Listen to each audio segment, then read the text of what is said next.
So while the last video that I filmed about me collecting Secret Garden, I talked about how when you order used copies, you get them with some coloring pages, and that's just something that's a warning or something to know. When you order it on eBay and it's brand new, it usually is. So in this case, I actually ended up hitting the jackpot, or what I think is the jackpot as a collector, which is this book right here, which is my fourth copy of Johanna Basford's Secret Garden. This particular copy happens to be an early reprint, and so I'll just show the page that shows that this is a 2013 fourth reprint. Again, all three copies are American copies printed in China, and so just to remind you of what I showed last time. So this is a fourth printing of 2015. It is brand new, and I will keep it as a collecting copy. I'm not gonna touch it. I'm not gonna color it.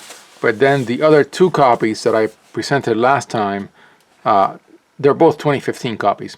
So actually it goes pretty far back, and that's really good. So I feel lucky. I'm gonna say, okay, that's my lottery ticket. I'm done. I'm not gonna buy any more copies of this book. And so this is a fourth printing of 2015, and as I mentioned last time, this is the eighth printing of 2015. Now these three books are actually all different in some way. All right, even though the printing itself, the actual content is the same, the end matter is all the same. They all have the same paragraph up here. As I mentioned last time, the tint of this back page is the same. It's only the European copy that I showed in the previous video that has a different tint. So the only difference between these three is these two were the earlier reprints and do not have this darker color outer sheet. But also, they're actually different in the type of printing that was used. So actually that makes it that all three are different. The first one, which is the one that of course is my lottery ticket, is the one that I wanted to collect, is an early reprint from 2013 when it looks like they were using a different type of printing. These look perfect bound. They're all perfect bound. I don't know enough about binding, but I'm gonna pretend like I do. But you can tell that a 2013 copy is actually printed on a darker paper.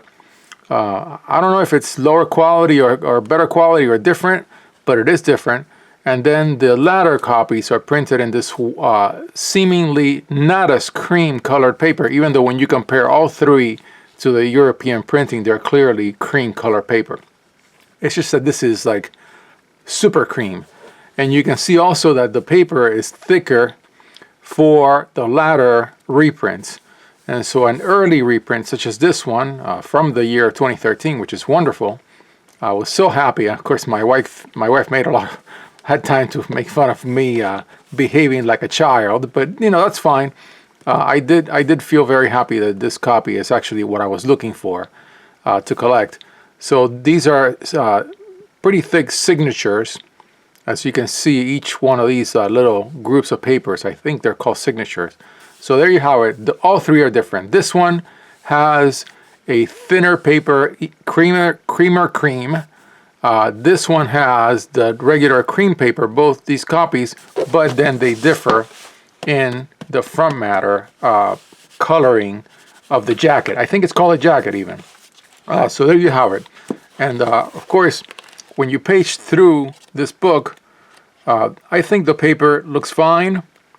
It's just a little different. I mean, maybe I should. And also, I don't want to mess with the binding because I want to keep it as a nice copy. But yeah, definitely there is a tint difference between the papers, and it's kind of interesting because when you look inside, this latter reprint looks more cream to me than this one. But somehow, when you look at it on the side, they don't. Don't know why that is, but there you have it. So yes, I did finally, with 4 copies, I could have just easily have bought this one and the British print and be done with it. But I know that I'll have enough time to I'll experiment with these two American copies that are letter printings that are already colored in anyways. But there you have it. That is finally my collecting copy of Johanna Basford's Secret Garden.